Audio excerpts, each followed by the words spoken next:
الحمد لله رب العالمين والصلاة والسلام على سيد الأنبياء والمرسلين وعلى آله وأصحابه أجمعين. أما بعد فأعوذ بالله من الشيطان الرجيم. بسم الله الرحمن الرحيم.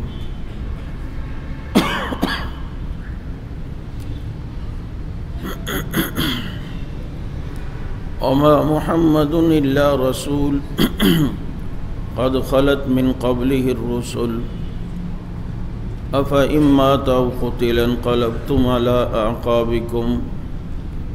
صدق الله مولانا العظيم.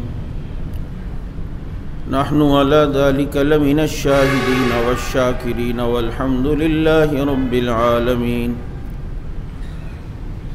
يا رب صل وسلم دائما أبدا على حبيبك خير الخلق كلهم. هو الحبيب الذي ترجى شفاعته لكل هول من الأهوال مقتحم. درود پاک.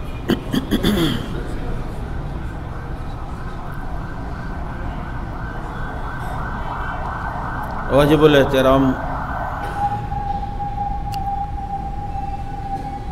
سب سے پہلے تو میں اپنے تمام کارکنان اور سنی قوم کو شاباش بھی دیتا ہوں، خراج تحسین بھی پیش کرتا ہوں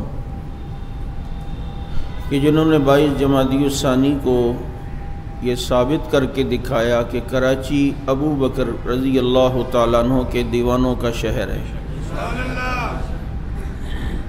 اور حقیقت میں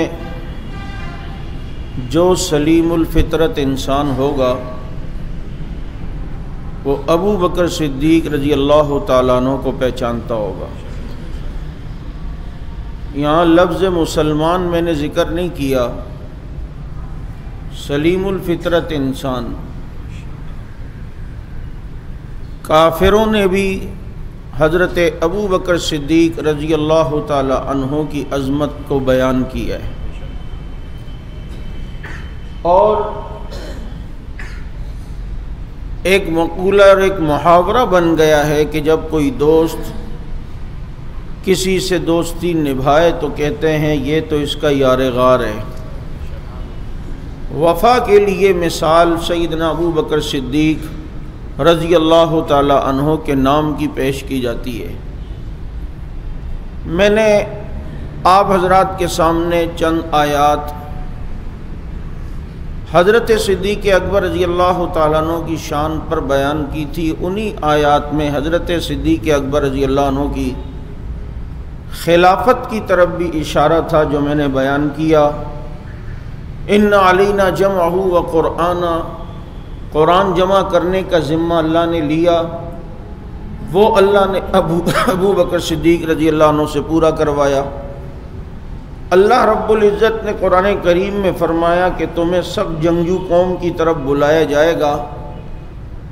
پتہ چلتا ہے وہ بلانے والا اللہ کے حکم سے بلا رہا ہوگا، اور اس کی اطاعت اللہ کی اطاعت ہے اور اس کی مخالفت اللہ کی مخالفت ہوگی.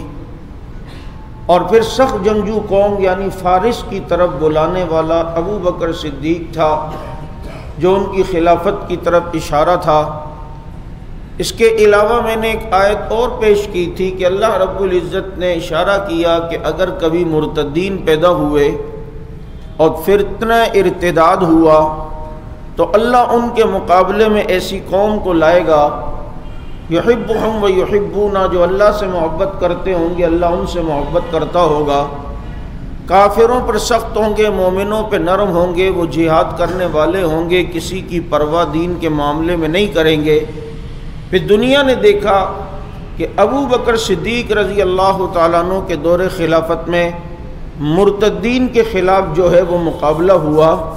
میرے دوستو، اگر ایک انسان تھوڑا تصورات میں جا کے سوچے کہ آج ہمارے ملک کو بنے ہوئے 75 سال ہو چکے ہیں، لیکن ہمارے یہاں ابھی تک عوام خوشحال نہیں، معاشی نظام ٹھیک نہیں، قومیں ہم پر یلغار کر بیٹھیں، بنگلہ دیش ہم سے الگ چلا گیا، بلوچستان کی طرف ہم پریشان بیٹھے ہوئے ہیں، اور یہاں کتنی تنظیمیں اور کتنی بدامنیاں، اور اتنا سا یعنی 3 لاکھ کے قریب مربع میل یہ پاکستان ہے، اور 75 سال سے ہمیں کوئی ایسا ٹیلنٹڈ اور ایسا با کمال حکمران نہیں ملا کہ جو ملک کے اندر ایک ایسا مثالی نظام دکھا سکے جو امن و امان اور سکون اور معاشی طور پر مستحکم نظام ہو۔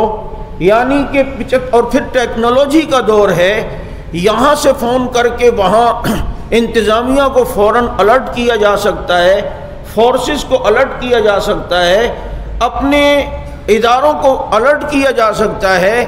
لیکن میں حیران ہوتا ہوں، صرف 2 سال حضرت صدیق اکبر رضی اللہ عنہ کو ملے، 2 سال اور تقریباً 4-5 مہینے، یہ 800 کچھ دن بنتے ہیں۔ یہ 800 دنوں کے اندر 11 لاکھ مربع میل علاقہ بھی فتح ہوتا ہے۔ اس 800 دنوں کے اندر حضرت صدیق اکبر رضی اللہ تعالیٰ عنہ نے کتنے فتنوں کے خلاف مقابلہ بھی کیا۔ یار یہ کوئی کم بات ہے کہ تمہارے یہاں سے ابھی تک دہشت گردی ختم نہیں ہو رہی، اور وہاں صدیق اکبر نے بڑے بڑے دہشت گردوں کو دن میں تارے دکھائے۔ کوئی دہشت گرد منکرین زکوٰۃ کی صورت میں آئے تھے، ان کا قلعہ کما کیا۔ کوئی دہشت گرد اپنی پوری جنگجو فوج لے کر مسیلمہ کی حمایت میں مسیلمہ کو نبی مانتے ہوئے آئے تھے، اس مسیلمہ جھوٹے کذاب کا مقابلہ کر کے اس فتنے کو ہی صفی ہستی سے مٹا دیا۔ ان 800 دنوں کے اندر صدیق اکبر رضی اللہ تعالیٰ عنہ کی عظمت کو میں سلام کیوں نہ پیش کروں کہ مرتدین کے دہشت گرد اٹھے، یہ فتنہ اٹھا، حضرت صدیق اکبر رضی اللہ تعالیٰ عنہ نے ان کا بھی مقابلہ کیا، اور جناب اس کے ساتھ ساتھ جیش اسامہ کو بھیجا۔ اپنے دور خلافت میں ان 800 دنوں کے اندر اس وقت کی سپر طاقت جسے فارس کہا جاتا تھا، حضرت صدیق اکبر نے اس سے بھی جہاد شروع کیا۔ یہ 2 سال کے مختصر عرصے میں اتنی کامیابیاں، اتنے محاذوں پہ لڑائی، اور سب سے بڑی کامیابی یہ کہ آپ جانتے ہیں کسی سے محبت ہو اور وہ آپ کا لیڈر بھی ہو اور آپ کا سب کچھ ہو، ماوا اور ملجا بھی ہو، اب وہ دنیا سے چلا جائے، انسان کو سنبھلنے میں کتنا ٹائم لگتا ہے، کیونکہ اس سے محبت کی بھی انتہا ہو، اور پھر جب وہ جدا ہو جائے تو انسان ہمت ہار کے بیٹھ جاتا ہے، پھر اس کے اندر وہ جذبہ اور وہ ہمت نہیں رہتی، سنبھلنے بھی وقت لگتا ہے۔ اور یہاں تو محبت کرنے والے صحابہ تھے اور محبوب محمد الرسول اللہ صلی اللہ علیہ وسلم تھے، اور جب وہ دنیا سے چلے گئے، وہ ابو ہریرہ جو فاقوں میں بے ہوش نہیں ہوتا تھا، لیکن آج کسی نے بے ہوش دیکھ کے کہا ابو ہریرہ ایک ہفتے میں فاقے ہوتے، تو بے ہوش نہیں ہوتا، آج تجھے کیا ہو گیا؟ ابو ہریرہ کہتے کیا بتاؤں، فاقے تھے، بھوک تنگ کرتی تھی، چہرہ مصطفیٰ کو دیکھ لیتا تھا، اللہ ساری بھوک ختم کرتا تھا، آج وہ چہرہ مجھے نظر نہیں آ رہا۔ عمر جیسا آدمی ہاتھ میں تلوار لے کے کھڑا ہو گیا، اگر کسی نے کہا نبی چلے گئے میں اس کی گردن اڑا دوں گا، وہ تو اللہ سے ملنے گئے آ جائیں گے، یعنی یہ لفظ سننے کے لیے تیار نہیں تھے کہ کوئی یہ کہہ دے کہ نبی کا انتقال ہو گیا اور نبی رحلت فرما گئے۔ یہ حال ہر طرف تھا۔ ایسے موقع پر جس کے دل میں نبی کی محبت عروج پہ تھی، لیکن وہ جانتا تھا کہ نبی جس کام کے لیے آئے اس مقصد کی فکر اور اس مقصد کی نگہبانی، اس مقصد کی چوکیداری، اس مقصد کی پہرے داری یہ عظیم فریضہ ہے۔ اس عزم و ہمت اور استقلال و جرت کے پہاڑ جسے ابو بکر صدیق کہتے ہیں، نبی کے حجرے میں آئے، نبی کے چہرے پہ بوسہ دیا اور پھر باہر آ کر صحابہ کو جمع کر کے اتنا مضبوط حوصلہ دیا، فرمایا من کان یعبد محمدا فإن محمدا قد مات ومن کان یعبد اللہ فإن اللہ حی لا یموت۔ سنو، جو نبی کی عبادت کرتا تھا تو اس کا معبود تو چلا گیا، اور جو اللہ کی عبادت کرتا ہے اس کا رب ہمیشہ زندہ رہے گا، اس پر موت نہیں آئے گی۔ ایسی حالت کے اندر اس قوم کو حوصلہ دینا، یہ 2 سال کے مختصر عرصے میں اتنے کارنامے، اور اس 2 سال کے مختصر عرصے میں جو ایک اپنا گھر نہ بنا سکے، جو پراپرٹی نہ بنا سکے، جائیداد نہ بنا سکے، اپنے بچوں کے لیے فکر نہ کی، جس نے اپنی بیٹیوں کے لیے کچھ نہ بنایا ہو، اور جس کی حکومت کے اندر اس کا اپنا حال یہ ہو کہ ایک جگہ اگر بیوی تمنا کر لے کہ مجھے میٹھا کھانے کا دل کر رہا ہے، کہ اتنے پیسے تو نہیں، اپنے دن کی روٹی میں سے، کھانے میں سے تھوڑا کم کم کھائیں گے، جو پیسے بچیں گے اس کا میٹھا لے کر آئیں گے۔ چنانچہ کچھ دن یوں کیا، چند پیسے بچے، بیوی نے کہا یہ بچ گئے ہیں، اب میٹھا لایا جائے۔ وہ وقت کا عظیم حکمران اپنا سر پکڑ کے بیٹھ جاتا ہے اور کہتا ہے اس کا مطلب ہے اتنا اگر ہم کم بھی لیں تو گزارا ہو سکتا ہے اور پھر زندہ رہ سکتے ہیں، اب یہ والے جو پیسے ہم نے بچائے ہیں یہ بھی بیت المال میں جمع ہوں گے، اور آئندہ بیت المال سے میرا وظیفہ اتنا کم کر کے مجھے دیا جائے کہ میرے اور میرے اہل و عیال کا خرچہ اس میں بھی ہو سکتا ہے۔ اور وہ عظیم حکمران کہ جو جس دن حکمرانی اور خلافت کا بوجھ ان پہ رکھا گیا، اپنے کندھوں پہ کپڑے لے کے جانے لگے۔ صحابہ نے فرمایا کیوں؟ آپ نے اگر تجارت شروع کی تو بتائیں یہ کام کون کرے گا؟ کہا کہ جناب پھر آپ ایسا کریں کہ بیت المال سے وظیفہ ہو۔ ابو بکر نے فرمایا کتنا وظیفہ ہو؟ کہ جتنا آپ کا نہیں، جتنی ایک مزدور کی دیہڑی ہے اتنا ابو بکر کا وظیفہ ہوگا۔ کسی نے کہا یہ تو بہت کم ہے، کہا کہ اگر یہ کم ہے جیسے اس مزدور کا گزارا ہو جاتا ہے ابو بکر کا بھی گزارا ہو جائے گا۔ کہا اگر اس میں گزارا نہ ہوا تو کیا ہوگا؟ فرمایا پھر میں مزدور کی دیہڑی کو بڑھا دوں گا، مزدور کی اجرت کو بڑھا دوں گا۔ اور جو دنیا سے جاتے ہوئے اپنی بیٹی کو وصیت کرے عائشہ مجھے انہی پرانے کپڑوں میں کفن دینا، نئے کپڑے جو تم نے میرے لیے بنائے ہیں یہ کسی زندہ کو دینا کہ وہ اس کا حقدار ہے۔ 2 سال کے 2.5 سال کے اس مختصر عرصے میں اتنے سارے کارنامے، 11 لاکھ مربع میل حضرت ابو بکر صدیق رضی اللہ تعالیٰ عنہ کے۔ کل ایک مولوی صاحب نے بڑی عجیب بات کی، کہنے لگے اگر اوسط نکالیں ان کی زندگی جو حکمر خلافت میں گزاری تو اس میں اتنے محاذوں پہ لڑائی بھی، ملک کو بھی دیکھنا، معیشت کو بھی مستحکم کیا، آپس کے اندر ایک پورا مرامن ایک معاشرہ تشکیل دیا، اور اس کے ساتھ ساتھ اوسط اگر نکالی جائے تو روزانہ 150 کلومیٹر کا علاقہ ابو بکر کی دور خلافت میں فتح ہو رہا ہے۔ اتنا لمبا 11 لاکھ مربع میل کا ایریا ان 2 سالوں کے اندر ابو بکر صدیق رضی اللہ تعالیٰ عنہ کے دور میں۔ مجھے بتاؤ آج جو ضد اور اناد میں آ کر کہتے ہیں خلافت کے وہ مستحق نہیں تھے، ان کا حق نہیں تھا، ان کو نہیں چاہیے تھا، ان کا حق نہیں تھا، میں نے کہا فرض کرو حق نہیں بھی تھا، چلو وہ مستحق نہیں بھی تھے، اگر بن گئے تو کون سا اسلام کو نقصان پہنچا ہے؟ اسلام کو تو عزتیں ملی ہیں، ترقیاں ہی ترقیاں ملی ہیں۔ تم کہتے ہو وہ اس کے مستحق نہیں تھے، میں کہتا ہوں ربا اس ملک میں بھی پھر کوئی ایسا دے جو مستحق نہ ہو، پھر ابو بکر جیسے کارنامے سر انجام دے۔ اگر یہ مستحق نہیں ہے تو کائنات میں کوئی بھی مستحق نہیں ہے۔ عقل سے سوچو، اگر سانپ کی طبیعت نہیں ہے اور انسانیت کی فطرت ہے تو تنہائی میں سوچو تو صحیح کہ یار چلو حق نہیں بھی تھا، مستحق نہیں بھی تھے، کوئی ان کے دور خلافت میں یوں انگلی تو رکھ کے دکھائے کہ یہاں کمی تھی۔ فتوحات کم ہوئی 2 سالوں میں، کہیں گے نہیں۔ امن نہیں تھا، بولیں گے نہیں۔ بتاؤ خوشحالی نہیں تھی، بالکل تھی۔ معیشت ترقی کر رہی تھی، ہاں جی کر رہی تھی۔ عوام خوشحال تھی، ہاں جی خوشحال تھی۔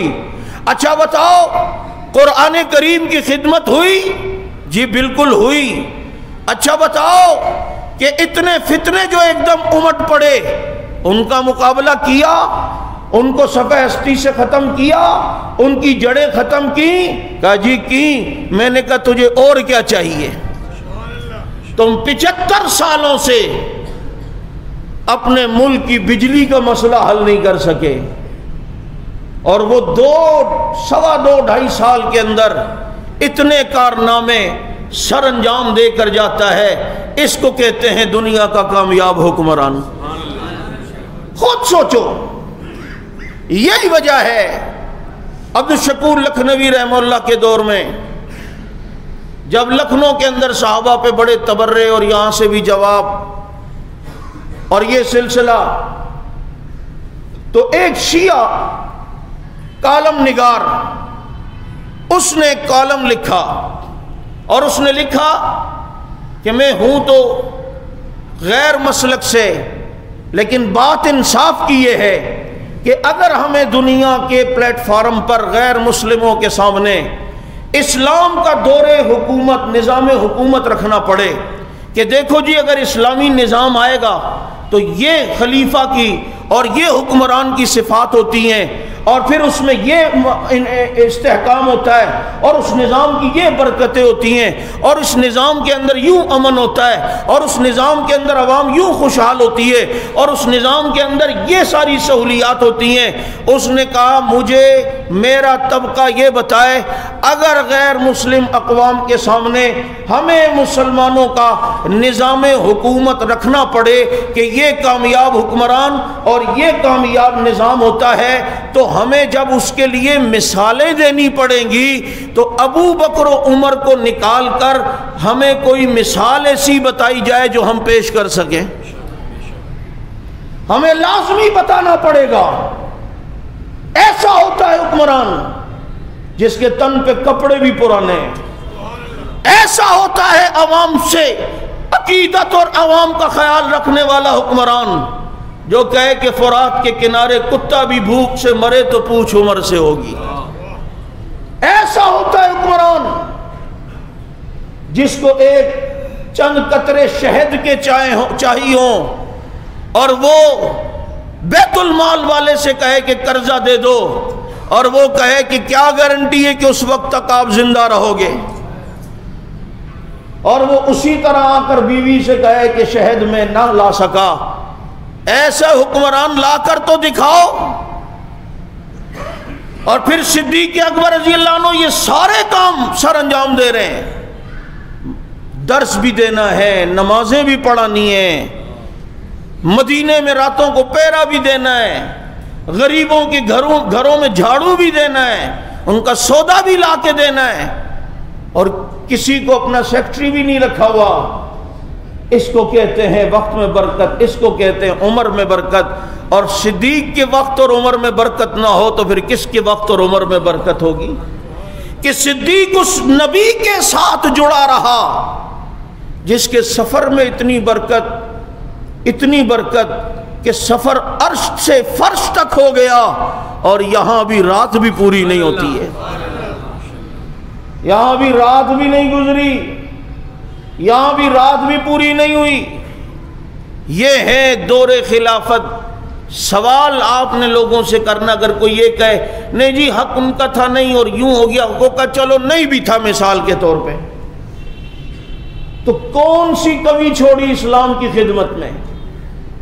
کون سی کمی رہ گئی کہ آدمی کہے جی یہ نہیں کر سکے وہ نہیں کر سکے؟ دیکھو نا منکرین زکوٰۃ بڑھتے چلے گئے تھے، ان کے دور میں کچھ نہیں کر سکے وہ. اور دیکھو جی ادھر سے وہ ختم نبوت کے منکرین اٹھے اور یہ کچھ بھی نہیں کر سکے. اور جناب یہ ہو گیا وہ ہو گیا, اتنا کچھ ہو گیا, اتنا سب کچھ صدیق اکبر رضی اللہ تعالیٰ عنہ کے دور میں فتوحات, دینی خدمت, قرآن کریم کو جمع کرنا اور دیگر جتنے بھی انتظامی امور کو سنبھالنا.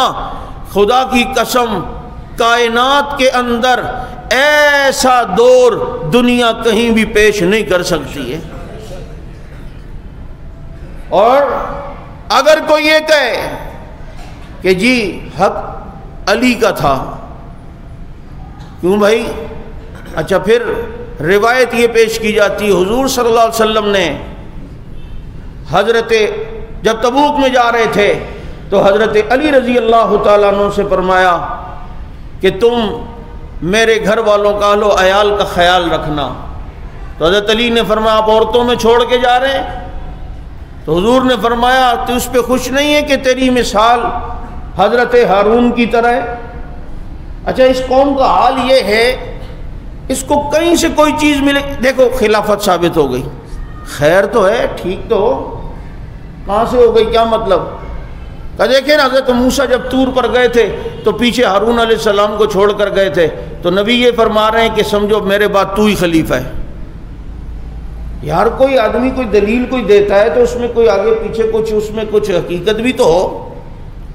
آپ صلی اللہ علیہ وسلم مدینے کا انتظام حضرت محمد بن مسلمہ کے حوالے کر کے گئے تھے, علی کو صرف اپنے گھر والوں کی حفاظت کے لیے چھوڑ کے گئے تھے. پھر حق تو پھر محمد بن مسلمہ کا ہونا چاہیے. نہیں سمجھ میں آئی بابا؟ پورے مدینے کا انتظام تو حضرت محمد بن مسلمہ کے حوالے کر کے گئے تھے, پھر تو ان کا حق ہونا چاہیے تھا. اور آپ کہتے ہیں دیکھو حضور جب چلے جائیں تو پتہ چلتا ہے بعد میں پھر علی خلیفہ ہیں. تو بھائی یہاں پر جو آپ تشبیہ دے رہے ہیں وہ کام نہیں ہے. کیوں؟ حضرت موسیٰ علیہ السلام کا انتقال بعد میں ہوا ہے, حضرت ہارون کا انتقال حضرت موسیٰ سے پہلے ہوا ہے. اب بتاؤ اگر حضرت موسیٰ علیہ السلام کے بعد حضرت ہارون خلیفہ بنتے, نبی بنتے اور حضرت موسیٰ کے جانشین بنتے تو پھر بھی چلو تم یہ سوچ سکتے تھے کہ دیکھو نا نبی نے کہا تیری مثال ہارون کی طرح ہے. تو چنانچہ اب جناب حضرت موسیٰ جب گئے تو حضرت ہارون بعد میں نبی بنے, ان کے جانشین بنے. حضرت ہارون تو حضرت موسیٰ سے پہلے چلے گئے, حضرت علی تو نبی کے بعد گئے ہیں, اور حضرت موسیٰ کا جانشین حضرت ہارون نہیں بنے, حضرت موسیٰ کے جانشین یوشع بن نون بنے. سمجھ آ رہی ہے؟ یہ بند کر دو یار, تھوڑا گرم ہونے دو, تم پھر ٹھنڈا کر رہے ہو. اب جناب اب وہ ساری بات پہ دیکھو جی یہاں سے خلافت ثابت ہو. تو اس لیے میں آپ سے عرض کر رہا ہوں کہ ان سے کہو کہ حضرت علی نے کبھی زندگی میں کہیں دعویٰ کیا ہے؟ اچھا جو دلیلیں آج یہ دیتے ہیں, جو دلیلیں آج یہ دیتے ہیں جس خلافت کے مسئلے پہ جو دلیلیں بھی دیں, جیسے مثال کے طور پہ مشہور دلیل کہ من کنت مولا فہذا علی مولا. ہمارا سوال ہے حضرت علی رضی اللہ تعالی عنہ جب پہلے خلیفہ نہیں بنے, ابو بکر صدیق رضی اللہ عنہ بنے, تم اپنی کتابوں سے بتا دو کہ حضرت علی نے کہیں کھڑے ہو کر ان میں سے کوئی ایک دلیل اپنی خلافت کے لیے کبھی دی ہو. اگر دینی ہوتی تو وہ کہتے کہ حضور نے مجھے یوں فرمایا, حضور نے مجھے یوں فرمایا, حضور نے مجھے یوں فرمایا. ایک دلیل کبھی انہوں نے یوں دی ہو؟ وہ بھی جانتے تھے اس سے خلافت بلا فصل ثابت ہی نہیں ہو رہی تو کہاں سے دوں. ہاں یہ ملتا ہے کہ جب بات چلی تو صحابہ نے ابو بکر صدیق کے لیے دلیل دی. ابو بکر نے فرمایا عمر کو بناؤ. کہا نہیں, نبی نے جب امامت کے لیے آپ کو آگے کیا ہے, آج امت خلافت کے لیے بھی آپ کو آگے کرے گی. اور پھر اس قوم کا حال یہ ساری زندگی چیخے گی من کنت مولا فہذا علی مولا, جس کا میں مولا اس کا علی مولا. تو دیکھو خلافت ثابت ہو گئی. اس دلیل سے خلافت کو ثابت کرتے ہیں. لیکن من کنت مولا کا ترجمہ کبھی یہ نہیں کریں گے کہ جس کا میں خلیفہ اس کا علی خلیفہ. مر جائیں گے.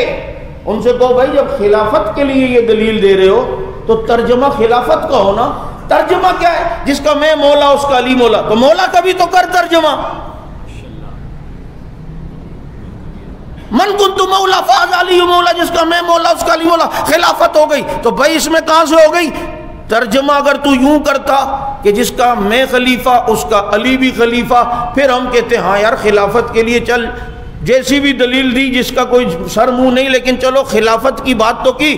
لیکن یہ مر جائے گا، خلافت کے لیے دلیل یہ دیتا ہے، لیکن ترجمہ کبھی مولا کا خلافت نہیں کرے گا کہ جس کا میں خلیفہ اس کا علی خلیفہ.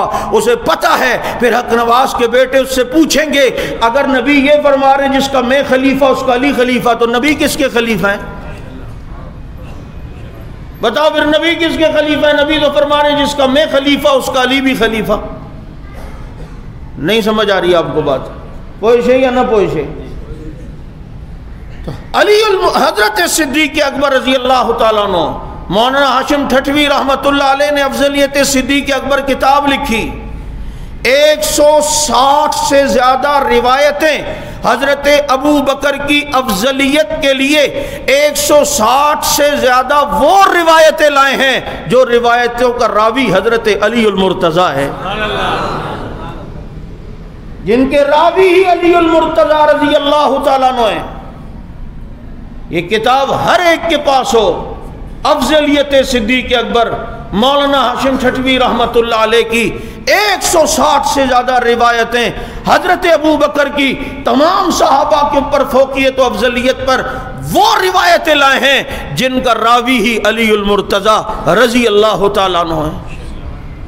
اور پھر دوسری بات یہ عقلاً بھی دیکھو، نبی کے اعلان نبوت 40 سال میں کرتے ہیں. نبی کو نبوت کا تاج اللہ 40 سال میں پہناتا ہے. اب نبی کے جانے کے بعد اگر حضرت علی خلیفہ بن جائیں تو حضرت علی کی اس وقت عمر 29 سال یا 30 سال تھی. اب بعد میں دنیا یہ کہہ سکتی تھی غیر مسلم، اچھا جو اصل ہے نبی وہ تو جناب 40 سال کے اندر اس قابل ہوئے کہ انہیں نبوت کے تاج سے سرفراز کیا گیا، اور ان کا خلیفہ ان سے بھی زیادہ قابل ہے کہ انہیں 30 سال ہی میں ان کا خلیفہ نامزد کر دیا گیا. اس لیے جو بھی خلیفہ بنتا گیا اس کی عمر 40 سال سے اوپر ہوتی گئی. ابو بکر خلیفہ بنے تو عمر 40 سال سے زیادہ ہے. پھر جب حضرت ابو بکر بنے 40 سال سے زیادہ، عمر خلیفہ بنے 40 سال سے زیادہ، عثمان خلیفہ بنے 40 سال سے زیادہ، اور جب علی کا چوتھے نمبر کی خلافت کی باری آئی اس وقت تک پھر علی کی عمر بھی 40 سے زیادہ. سبحان اللہ. یہ آدمی یہ کہہ سکتا ہے نا جن کے خلیفہ ہیں ان کو تو ایک منصب 40 سال میں دیا جا رہا ہے، اور جو جناب اصل ہیں ان کو 40 سال میں، اور جو ان کے خلیفہ ہیں ان میں اتنی قابلیت اور صلاحیت ان سے بھی زیادہ کہ انہیں 29 سال ہی کے اندر جناب وہ چیزیں دے دی گئی جو ان کی جانشینی کے لیے ہوں. اس لیے یاد رکھو یہ جھگڑا پیدا کرنے کی کوشش اس لیے کی گئی کہ اسلام کی حقیقی تاریخ اور چہرے کو لوگوں کے سامنے بگاڑ کے ہم ان چیزوں کو بیان نہ کرتے. ہمارا دل دکھتا ہے کہ کبھی کوئی غیر مسلم یہ وہ دیکھ رہے ہوں یا سن رہے، کبھی وہ سوچ رہے ہوں گے یار یہ کیا ان کی آپس کی نہیں، لیکن یہ ان بدبختوں نے یہ سارے پردے چھیڑے تھے ہی نہیں، لیکن انہوں نے یہ پنگے کیے بنائے اور جھوٹی جھوٹی باتیں پھیلائی. کیوں؟ کہ لوگ اسلام سے متنفر ہوں، اسلام سے دور ہوں، اسلام سے جناب بدظن ہو جائیں. لیکن اگر اسلام کی صحیح حقیقی تاریخ قرآن و سنت سے اگر پیش کی جائے، جو انگریز جو دنیا پڑھ رہی ہے اسلام کی حقیقی تاریخ، مجھے بتاؤ وہ مسلمان ہو رہی ہے یا نہیں ہو رہی ہے؟ ان صحابہ کرام کی تاریخیں واقعات پڑھ کے مسلمان ہو رہی ہے.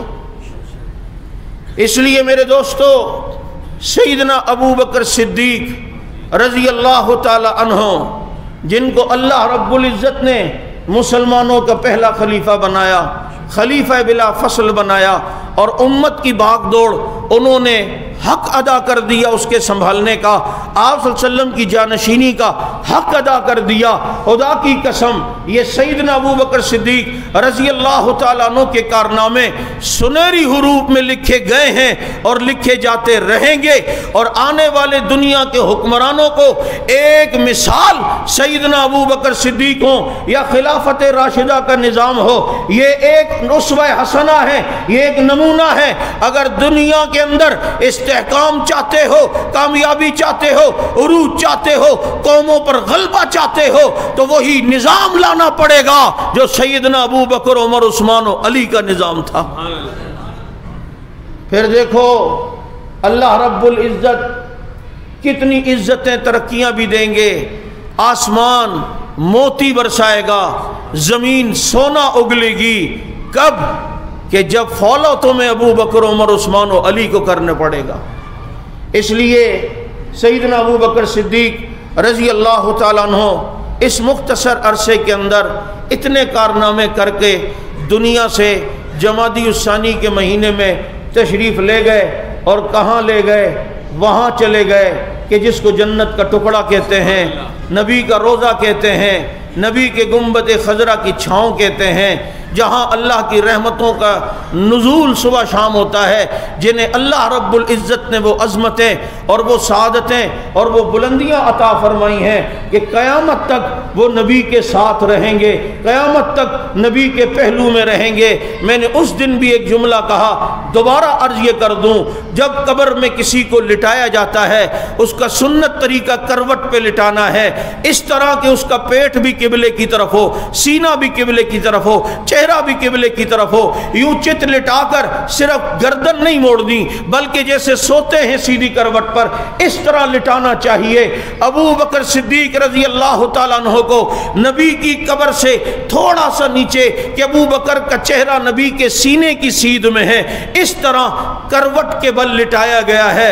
ابو بکر کا سینہ بھی نبی کی طرف، ابو بکر کا چہرہ بھی نبی کی طرف، ابو بکر کی آنکھیں بھی نبی کی طرف۔ آج مجھے تجھے قبر میں لٹایا جائے تو ہمارا چہرہ صرف بیت اللہ کی طرف ہوتا ہے۔ ابو بکر تمہاری سعادت پہ قربان جاؤں، ابو بکر کو قبر میں لٹایا گیا ہے، ابو بکر کا چہرہ بیت اللہ کی طرف بھی ہے اور ساتھ میں رسول اللہ کی طرف بھی ہے۔ اس سعادت میں ابو بکر صدیق کا کوئی ثانی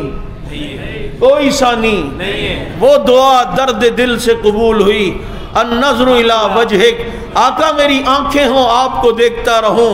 وہ غار میں تو دیکھتا ہی تھا، مزار میں بھی دیکھ رہا ہے، غار میں تو دیکھا ہی ہے، آج مزار میں بھی دیکھ رہا ہے، اور کل قیامت میں بھی ساتھ اٹھیں گے۔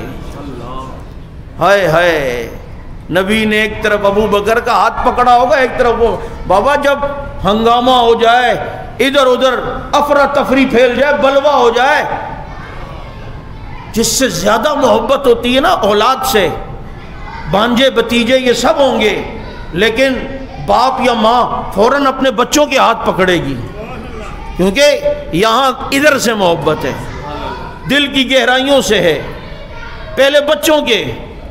اسی طرح میرا بھائی قیامت کی افراتفری سب عالم ہے، لیکن نبی ابو بکر عمر کا ہاتھ پکڑیں گے، یہ میرے ہیں، یہ میرے ہیں، اتنے عرصے انہوں نے میری پہرے داری کی ہے قبر میں، آج محمد ان کی پہرے داری کرے گا۔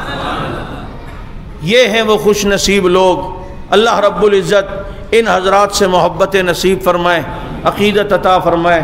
کراچی اجتماع کل سے شروع ہو چکا ہے، اور مجھے امید ہے انشاءاللہ العزیز آپ حضرات اس اجتماع میں ضرور شرکت کریں گے، کچھ نہ کچھ تو ضرور حصہ ملا لیں، تھوڑی دیر کے لیے بھلے چلے جائیں لیکن وہاں کی برکتیں اور سعادتیں حاصل کر لیں۔ اللہ تعالیٰ سمجھ عمل کی توفیق عطا فرمائے۔